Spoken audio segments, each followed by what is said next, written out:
नमस्कार दोस्तों, NCERT audio books प्रस्तुत करते हैं कक्षा 6 की विज्ञान की पाठ्य पुस्तक। प्रस्तुत है इस पुस्तक का दूसरा अध्याय, जिसका शीर्षक है भोजन के घटक। हमारे इस ऑडियो बुक की सफलता इस बात पर निर्भर करती है कि आप अपने आप को कल्पनाशील गतिविधियों और सवालों की मदद से सीखने और सीखने के दौरान अपने अनुभवों पर विचार करने का कितना अवसर देते हैं। तो आइए अब सुनते हैं दूसरा अध्याय, भोजन के घटक। अध्याय 1 में हमने उन खाद्य पदार्थों की सूची बनाई थी जिन्हें हम खाते हैं। भारत के विभिन्न भागों में खाए जाने वाले भिन्न भिन्न व्यंजनों के बारे में भी हमने बताया था तथा इन्हें मानचित्र में अंकित किया था। एक प्रकार के भोजन में चपाती, दाल और बैंगन का भरता हो सकता है, तो दूसरे में चावल, सांबर तथा भिंडी हो सकती है। इसके अतिरिक्त अन्य भोजन में अप्पम, मछली तथा सब्जियां हो सकती हैं। क्रियाकलाप 1। आमतौर पर हमारे आहार में अन्न से बना कम से कम एक व्यंजन होता है। दूसरे खाद्य पदार्थों में दाल या मांस का कोई व्यंजन तथा सब्जी हो सकती है। इसमें दही, मट्ठा तथा अचार भी शामिल हो सकते हैं। इस तरह के आहार कुछ उदाहरण सारणी 2.1 में दिए गए हैं। अध्याय 1 में प्रस्तावित क्रियाकलाप 2 में आपके द्वारा सारणी में दर्शाए गए व्यंजन छांटिए। इस सूची में कुछ अन्य व्यंजन जोड़िए तथा इसे सारणी 2.1 में दर्शाई गई विधि से पूरा कीजिए। कभी कभी हम अपने भोजन में वस्तुतः इन सभी व्यंजनों को नहीं ले पाते। यदि हम यात्रा में हों तब हम वही खा लेते हैं जो रास्ते में उपलब्ध हो। हम में से कुछ लोगों के लिए यह संभव नहीं हो पाता है कि इस तरह विविध व्यंजन हर समय खा सकें। आहार में विभिन्न खाद्य पदार्थों के इस तरह के वितरण का कोई न कोई आधार होना चाहिए। क्या हमारे शरीर को विशेष प्रयोजन के लिए विभिन्न प्रकार के भोजन की आवश्यकता होती है? विभिन्न प्रकार के खाद्य पदार्थों में क्या होता है? हम जानते हैं कि प्रत्येक व्यंजन एक या एक से अधिक प्रकार की कच्ची सामग्री से बना होता है, जो हमें पादपों या जंतुओं से मिलते हैं। इस कच्ची सामग्री के संघटक क्या हैं? इस कच्ची सामग्री में हमारे शरीर के लिए कुछ आवश्यक घटक होते हैं। इन घटकों को हम पोषक कहते हैं। हमारे भोजन में मुख्य पोषक कार्बोहाइड्रेट, प्रोटीन, वसा, विटामिन तथा खनिज लवण हैं। इसके अतिरिक्त हमारे भोजन में रुक्षांश तथा जल भी शामिल हैं, जिनकी हमारे शरीर को आवश्यकता है। क्या सभी खाद्य पदार्थों में ये सभी पोषक उपलब्ध होते हैं? कुछ साधारण विधियों से हम यह जान सकते हैं कि कच्ची सामग्री या पके हुए भोजन में कौन सा एक या अधिक पोषक उपस्थित है। कार्बोहाइड्रेट, प्रोटीन तथा वसा के परीक्षण अन्य पोषकों के परीक्षणों की अपेक्षा सरल हैं। आइए हम इन परीक्षणों को करके प्रेक्षणों को सारणी 2.2 में लिखें। इन परीक्षणों को करने के लिए आपको आयोडीन, कॉपर सल्फेट तथा कॉस्टिक सोडा विलयनों की आवश्यकता होगी। आपको कुछ परख नलियों तथा एक ड्रॉपर की भी आवश्यकता होगी। इन परीक्षणों को पके हुए भोजन तथा कच्ची सामग्री पर करें। इन परीक्षणों से प्राप्त प्रेक्षणों को सारणी 2.2 में दर्शाए गए तरीके से लिख सकते हैं। इस सारणी में कुछ खाद्य पदार्थ दर्शाए गए हैं। अपना परीक्षण इन पर या अन्य किसी उपलब्ध खाद्य पदार्थ पर कर सकते हैं। इन परीक्षणों को सावधानी से कीजिए और किसी भी रसायन को खाने या चखने का प्रयास मत कीजिए। यदि आवश्यक विलयन तत्काल उपलब्ध नहीं है तो आपके अध्यापक निम्न विधि से उन्हें तैयार करा सकते हैं। आइए विभिन्न खाद्य पदार्थों की जांच करके देखें कि किसमें कार्बोहाइड्रेट उपस्थित हैं। कार्बोहाइड्रेट कई प्रकार के होते हैं। हमारे भोजन में पाए जाने वाले मुख्य कार्बोहाइड्रेट मंद तथा शर्करा के रूप में होते हैं। यदि किसी खाद्य पदार्थ में मंद है तो हम इसका आसानी से परीक्षण कर सकते हैं। आयोडीन का तनु विलयन बनाने के लिए जल से आधी भरी परख नली में कुछ बूंदें टिंचर आयोडीन की मिला दीजिए। कॉपर सल्फेट विलयन 100 मिलीलीटर जल में 2 ग्राम कॉपर सल्फेट घोलने से बन जाता है। 100 मिलीलीटर जल में 10 ग्राम कॉस्टिक सोडा घोलने से हमें अभीष्ट कॉस्टिक सोडा विलयन मिल जाएगा। क्रियाकलाप 2, मंद के लिए परीक्षण। परीक्षण के लिए खाद्य पदार्थ या कच्ची सामग्री की अल्प मात्रा लीजिए। इसमें तनु आयोडीन विलयन की 2 या 3 बूंदें डालिए। खाद्य पदार्थ के रंग में होने वाले परिवर्तन को देखिए। क्या यह नीला या काला हो गया है? यह नीला या काला रंग मंद की उपस्थिति दर्शाता है। इस परीक्षण को किसी अन्य खाद्य पदार्थ के साथ दोहराएं और जांच कीजिए कि किसमें मंद है। अपने प्रेक्षणों को सारणी 2.2 में लिखिए। प्रोटीन के लिए परीक्षण। प्रोटीन के परीक्षण के लिए किसी खाद्य पदार्थ की थोड़ी मात्रा लीजिए। जिस खाद्य पदार्थ का परीक्षण करना है, यदि वह ठोस है तो पहले उसका पेस्ट अथवा चूर्ण बनाने की आवश्यकता होती है। खाद्य पदार्थ की थोड़ी मात्रा को पीसकर या मसलकर उसके चूर्ण को एक साफ परख नली में डाल दें और 10 बूंद जल डालकर उसे अच्छी तरह हिलाएं। अब ड्रॉपर की सहायता से परख नली में 2 बूंद कॉपर सल्फेट का विलन तथा 10 बूंद कास्टिक सोडा का विलन डालिए। अच्छी तरह हिलाकर कुछ मिनट के लिए परख नली को रख दीजिए। आपने क्या देखा? क्या परख नली का पदार्थ बैंगनी रंग का हो गया? बैंगनी रंग खाद्य पदार्थ में प्रोटीन की उपस्थिति दर्शाता है। अब आप इस परीक्षण को किसी दूसरे खाद्य पदार्थ के साथ दोहरा सकते हैं। वसा के लिए परीक्षण। खाद्य पदार्थ की अल्प मात्रा लीजिए, इसे एक कागज के टुकड़े में लपेटकर कूटिए। ध्यान रखें कागज फट न जाए। अब कागज को सीधा कीजिए और ध्यानपूर्वक देखिए, क्या इस पर तेल के धब्बे हैं? कागज को किसी प्रकाश के सामने लाएं। क्या आपको इस धब्बे से होकर आने वाला धुंधला प्रकाश दिखाई देता है? कागज पर तेल का धब्बा खाद्य पदार्थ में वसा की उपस्थिति दर्शाता है। खाद्य पदार्थ में कभी कभी जल की भी कुछ मात्रा हो सकती है। इस दशा में इन पदार्थों को कागज पर धीरे धीरे रगड़िए और कुछ समय के लिए कागज को सूखा दीजिए ताकि यदि खाद्य पदार्थ से कुछ जल आया हो तो वह सूख जाए। इसके बाद यदि कागज पर तेल का कोई धब्बा न रहे तो यह पता चलता है कि खाद्य पदार्थ में वसा उपस्थित नहीं है। ये परीक्षण क्या दर्शाते हैं? क्या वसा, प्रोटीन तथा मंड उन सभी खाद्य पदार्थों में उपस्थित हैं जिनका आपने परीक्षण किया है? क्या एक खाद्य पदार्थ में एक से अधिक पोषक तत्व उपस्थित होते हैं? क्या आपने कोई ऐसा खाद्य पदार्थ पाया जिसमें इनमें से कोई भी पोषक तत्व उपस्थित न हो? हमने 3 पोषकों कार्बोहाइड्रेट, प्रोटीन तथा वसा के लिए खाद्य पदार्थों का परीक्षण किया था। विटामिन तथा खनिज लवण जैसे अन्य पोषक भी हमारे विभिन्न खाद्य पदार्थों में उपस्थित रहते हैं। इन सभी पोषकों की हमें क्यों आवश्यकता होती है? विभिन्न पोषक हमारे शरीर के लिए क्या करते हैं? कार्बोहाइड्रेट मुख्य रूप से हमारे शरीर को ऊर्जा प्रदान करते हैं। वसा से भी ऊर्जा मिलती है। वास्तविकता यह है कि कार्बोहाइड्रेट की तुलना में वसा की समान मात्रा से हमें अधिक ऊर्जा प्राप्त होती है। वसा और कार्बोहाइड्रेट युक्त भोजन को ऊर्जा देने वाला भोजन भी कहते हैं।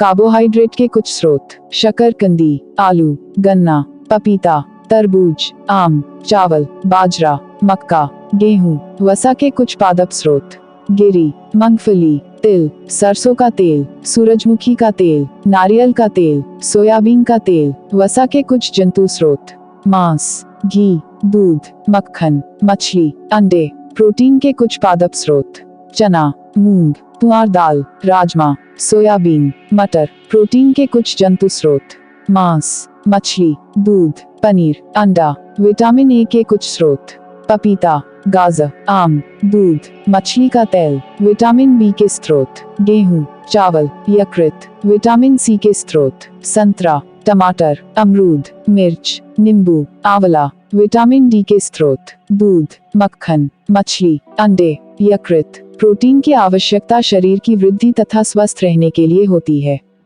प्रोटीन युक्त भोजन को प्रायः शरीर वर्धक भोजन कहते हैं। विटामिन रोगों से हमारे शरीर की रक्षा करते हैं।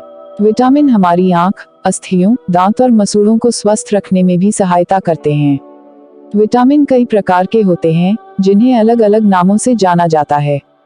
इनमें से कुछ को vitamin A, vitamin B, vitamin C, vitamin D, vitamin E तथा विटामिन के नाम से जाना जाता है। विटामिनों के एक समूह को विटामिन बी कॉम्प्लेक्स कहते हैं। हमारे शरीर को सभी प्रकार के विटामिनों की अल्प मात्रा में आवश्यकता होती है। विटामिन ए हमारी त्वचा तथा आंखों को स्वस्थ रखता है। विटामिन सी बहुत से रोगों से लड़ने में हमारी मदद करता है। विटामिन डी हमारी अस्थियों और दांतों के लिए कैल्शियम का उपयोग करने में हमारे शरीर की सहायता करता है। हमारा शरीर सूर्य के प्रकाश की उपस्थिति से भी विटामिन डी बनाता है। इन दिनों कोई भी सूर्य के प्रकाश में नहीं रह पाता, जिससे लोगों में इसकी कमी हो जाती है। हमारे शरीर को खनिज लवणों की आवश्यकता अल्प मात्रा में होती है। शरीर के उचित विकास तथा अच्छे स्वास्थ्य के लिए प्रत्येक खनिज लवण आवश्यक हैं। अधिकांश खाद्य पदार्थों में एक से अधिक पोषक होते हैं। आपने भी सारणी 2.2 में प्रेक्षणों को लिखते समय इस बात को अवश्य देखा होगा। फिर भी किसी कच्ची सामग्री में एक निश्चित पोषक की मात्रा दूसरे पोषकों की मात्रा से अधिक हो सकती है। उदाहरणतः चावल में कार्बोहाइड्रेट की मात्रा दूसरे पोषकों से अधिक होती है। इस आधार पर हम यह कह सकते हैं कि चावल कार्बोहाइड्रेट समृद्ध भोजन है। इन पोषकों के अलावा हमारे शरीर को आहारी रेशों तथा जल की भी आवश्यकता होती है। आहारी रेशे रुक्षांश के नाम से भी जाने जाते हैं। हमारे खाने में रुक्षांश की पूर्ति मुख्यतः पादप उत्पादों से होती है। रुक्षांश के मुख्य स्रोत साबुत खाद्यान्न, दाल, आलू, ताजे फल और सब्जियां हैं। रुक्षांश हमारे शरीर को कोई पोषक प्रदान नहीं करते हैं, फिर भी यह हमारे भोजन का आवश्यक अवयव है और इसका आयतन बढ़ा देते हैं। रुक्षांश बिना पचे भोजन को बाहर निकालने में हमारे शरीर की सहायता करता है। जल भोजन में उपस्थित पोषकों को अवशोषित करने में हमारे शरीर की सहायता करता है। यह कुछ अपशिष्ट पदार्थों जैसे कि मूत्र तथा पसीने को शरीर से बाहर निकालने में सहायता करता है। सामान्यतः हमारे शरीर को जितने जल की आवश्यकता होती है वह हमें उन वस्तुओं से प्राप्त होता है जिन्हें हम द्रव रूप में लेते हैं, जैसे कि जल, दूध और चाय आदि। इसके अतिरिक्त हम जो भी भोजन पकाते हैं उसमें भी पानी का प्रयोग किया जाता है। आइए देखें कि क्या कोई अन्य स्रोत हमारे शरीर को जल प्रदान करता है। क्रियाकलाप 3। एक टमाटर अथवा नींबू जैसा कोई फल लें। इसे छोटे छोटे हिस्सों में काट लें। क्या ऐसा करते समय आपके हाथ गीले होते हैं? जब भी आपके घर में किसी फल या सब्जी को काटा, छीला या मसला जाता है तब ध्यानपूर्वक उसका निरीक्षण करें। क्या ऐसा करते समय आपको किसी ऐसे ताजे फल या सब्जी के बारे में पता चलता है जिसमें पानी की मात्रा नहीं होती? हम देखते हैं कि कई खाद्य पदार्थों में जल होता है। कुछ सीमा तक हमारे शरीर के लिए आवश्यक जल की पूर्ति इसी जल से हो जाती है। इसके अतिरिक्त कई खाद्य पदार्थों को पकाते समय हम उसमें जल डालते हैं। संतुलित आहार। सामान्यतः पूरे दिन में जो कुछ भी हम खाते हैं उसे आहार कहते हैं। हमारे शरीर की वृद्धि और अच्छे स्वास्थ्य को बनाए रखने के लिए हमारे आहार में वे सभी पोषक तत्व उचित मात्रा में होने चाहिए जिनकी हमारे शरीर को आवश्यकता है। कोई भी पोषक तत्व न आवश्यकता से अधिक हो और न ही कम। हमारे आहार में पर्याप्त मात्रा में रुक्षांश तथा जल भी होना चाहिए। इस प्रकार के आहार को संतुलित आहार कहते हैं। क्या आप सोचते हैं कि प्रत्येक आयु वर्ग के लोगों को एक ही प्रकार के आहार की आवश्यकता होती है? क्या आप यह भी सोचते हैं कि हमारा संतुलित आहार हमारे शारीरिक कार्य पर निर्भर करता है? एक सप्ताह की अवधि में आप जो भी खाते हैं उसका एक चार्ट तैयार कीजिए। जांच कीजिए कि प्रतिदिन जो भोजन आप करते हैं क्या उसमें सभी पोषक तत्व उपस्थित हैं। दालें, मूंगफली, सोयाबीन, अंकुरित बीज, मूंग व चना, किण्वित भोजन, दक्षिण भारतीय भोजन जैसे इडली, आटे का मिश्रण, मिस्सी रोटी, थेपला, अनाज व दालों से बना, केला, पालक, सत्तू, गुड़, उपलब्ध सब्जियां तथा इसी प्रकार के अन्य भोजन कई पोषक उपलब्ध कराते हैं। इसलिए कोई व्यक्ति अल्प व्यय में भी संतुलित आहार खा सकता है। उचित प्रकार का भोजन करना ही पर्याप्त नहीं है, इसे उचित तरीके से पकाना भी चाहिए ताकि इसके पोषक तत्व नष्ट न हों। क्या आप जानते हैं कि पकाते समय कुछ पोषक नष्ट हो जाते हैं? छिलका उतारकर यदि सब्जियों और फलों को धोया जाता है तो यह संभव है कि उनके कुछ विटामिन नष्ट हो जाएं। सब्जियों और फलों की त्वचा में कई महत्वपूर्ण विटामिन तथा खनिज लवण होते हैं। चावल और दालों को बार बार धोने से उनमें उपस्थित विटामिन और कुछ खनिज लवण अलग हो सकते हैं।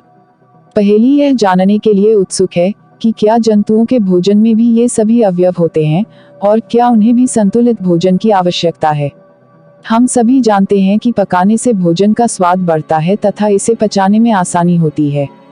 इसके साथ साथ पकाने में कुछ पोषक तत्वों की हानि भी हो सकती है। यदि भोजन पकाने में अत्यधिक जल का उपयोग किया जाता है और बाद में उसे फेंक दिया जाता है तो कई लाभदायक प्रोटीन तथा खनिज लवणों की हानि हो जाती है। पकाने में विटामिन सी आसानी से गर्मी से नष्ट हो जाता है। क्या यह उचित नहीं होगा कि हम अपने आहार में फल और कच्ची सब्जियों को सम्मिलित करें? बूजो ने सोचा कि हर समय वसायुक्त खाना ही सर्वोत्तम भोजन है। एक कटोरी कार्बोहाइड्रेट युक्त भोजन की अपेक्षा एक कटोरी वसायुक्त भोजन अधिक ऊर्जा देगा। क्या ऐसा नहीं होता? अतः उसने तली हुई चीजें, समोसा, पूरी, मलाई, रबड़ी, पेड़ा आदि प्रचुर वसायुक्त भोजन ही खाया और इसके अलावा कुछ नहीं खाया। क्या आप सोचते हैं कि वह ठीक था? निस्संदेह नहीं। इतना अधिक वसायुक्त भोजन खाना हमारे लिए बहुत हानिकारक हो सकता है। हमारे भोजन में वसा की मात्रा अत्यधिक मोटापे का कारण बनती है। अभावजन्य रोग। एक व्यक्ति खाने के लिए पर्याप्त भोजन पा रहा है, लेकिन कभी कभी उसके भोजन में किसी विशेष पोषक की कमी हो जाती है। यदि यह कमी लंबी अवधि तक रहती है तो वह व्यक्ति उसके अभाव से ग्रसित हो सकता है। एक या अधिक पोषक तत्वों का अभाव हमारे शरीर में रोग अथवा विकृतियां उत्पन्न कर सकता है। वे रोग जो लंबी अवधि तक पोषकों के अभाव के कारण होते हैं उन्हें अभावजन्य रोग कहते हैं। यदि कोई व्यक्ति अपने भोजन में पर्याप्त प्रोटीन नहीं ले रहा है तो उसे कुछ रोग हो सकते हैं, जैसे वृद्धि का अवरुद्ध होना, चेहरे पर सूजन, बालों के रंग का उड़ना, त्वचा की बीमारियां और पेचिश आदि। यदि प्रोटीन तथा कार्बोहाइड्रेट दोनों ही किसी व्यक्ति के आहार से एक लंबे समय तक अनुपस्थित रहें तो उसकी वृद्धि पूरी तरह से अवरुद्ध हो जाएगी। ऐसा व्यक्ति बहुत दुबला पतला हो जाएगा। वह इतना दुर्बल हो जाएगा कि चलने में भी असमर्थ होगा। विभिन्न विटामिनों और खनिज लवणों के अभाव से विभिन्न रोग अथवा विकृतियां हो सकती हैं। सभी अभावजन्य रोगों की रोकथाम संतुलित आहार लेने से की जा सकती है। इस अध्याय में हमने स्वयं से यह जानने की कोशिश की कि विभिन्न क्षेत्रों के भोजन में इतनी अधिक विविधता होते हुए भी आहार में पोषक तत्वों का वितरण सामान्य है। यह वितरण हमारे भोजन में आवश्यक पोषक तत्वों की उपस्थिति सुनिश्चित करता है। विटामिन और खनिज लवणों के अभाव के कारण होने वाले कुछ रोग या विकार। विटामिन या खनिज, उनके अभाव से होने वाले अभावजन्य रोग या विकार तथा उनके लक्षण। विटामिन ए की कमी से होने वाले विकार: क्षीणता, दृष्टिहीनता। लक्षण: कमजोर दृष्टि, अंधेरे, रात में कम दिखाई देना, कभी कभी पूरी तरह से दिखाई देना बंद हो जाना। विटामिन B1 की कमी से होने वाले विकार: बेरी। लक्षण: दुर्बल पेशियां और काम करने की ऊर्जा में कमी। विटामिन C की कमी से होने वाले विकार: स्कवी। लक्षण: मसूड़ों से खून निकलना, घाव भरने में अधिक समय का लगना। विटामिन डी की कमी से होने वाले विकार: रिकेट्स। लक्षण: अस्थियों का मुलायम होकर मुड़ जाना। कैल्शियम की कमी से होने वाले विकार: अस्थियां और दंतक्षय। लक्षण: कमजोर अस्थियां, दंतक्षय। आयोडीन की कमी से होने वाले विकार: घेंघा, गोइटर। लक्षण: गर्दन की ग्रंथि का फूल जाना, बच्चों में मानसिक विकलांगता।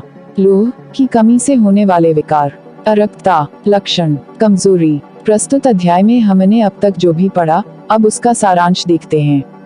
हमारे भोजन के मुख्य पोषक तत्वों के नाम कार्बोहाइड्रेट, प्रोटीन, वसा, विटामिन तथा खनिज लवण हैं। इनके अतिरिक्त भोजन में आहारी रेशे तथा जल भी होता है। कार्बोहाइड्रेट तथा वसा हमारे शरीर को मुख्य रूप से ऊर्जा प्रदान करते हैं। प्रोटीन तथा खनिज लवण की आवश्यकता हमारे शरीर की वृद्धि तथा अनुरक्षण के लिए होती है। विटामिन हमारे शरीर को रोगों से रक्षा करने में सहायता करते हैं। संतुलित आहार में हमारे शरीर के लिए आवश्यक सभी पोषक तत्वों तथा पर्याप्त वृक्षांश और जल उचित मात्रा में उपस्थित रहते हैं। हमारे आहार में लंबी अवधि तक एक अथवा अधिक पोषक तत्वों की न्यूनता से विशिष्ट रोग अथवा विकार उत्पन्न हो सकते हैं। हमारी पाठ्य पुस्तक का दूसरा अध्याय यहाँ समाप्त होता है। आपके बहुमूल्य समय के लिए धन्यवाद। आपसे अनुरोध है कि आप इस वीडियो को ज्यादा से ज्यादा शेयर करें ताकि NCERT जनमानस के लिए सुलभ हो सके। अब हम आपसे मिलेंगे इसी पाठ्य पुस्तक के तीसरे अध्याय में, जिसका नाम है तंतु से वस्त्र तक। तब तक के लिए खुश रहिए, मस्त रहिए और खूब मन लगाकर पढ़ाई कीजिए। जय हिंद, जय भारत।